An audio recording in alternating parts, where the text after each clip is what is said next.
Assalamualaikum warahmatullahi wabarakatuh. Kembali lagi dengan saya Ajung di channel Akik Permata.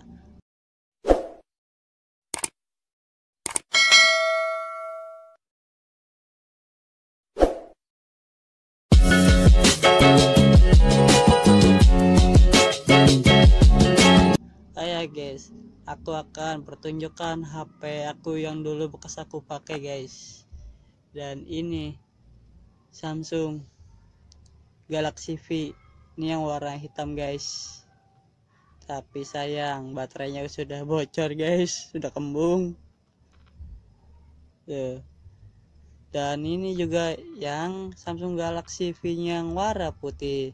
Ini lebih parah, udah hancur, udah baterainya kembung, udah hancur.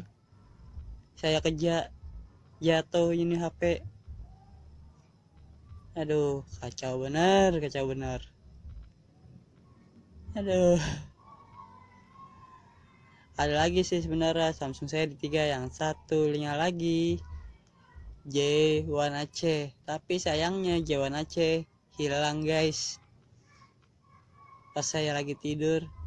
Udah itu dulu guys ya. Oh iya, yang belum subscribe channel saya, subscribe dulu lah. Dan jangan lupa nyalakan tombol loncengnya. Dan jangan lupa bagikan ke semua teman kalian. Makasih.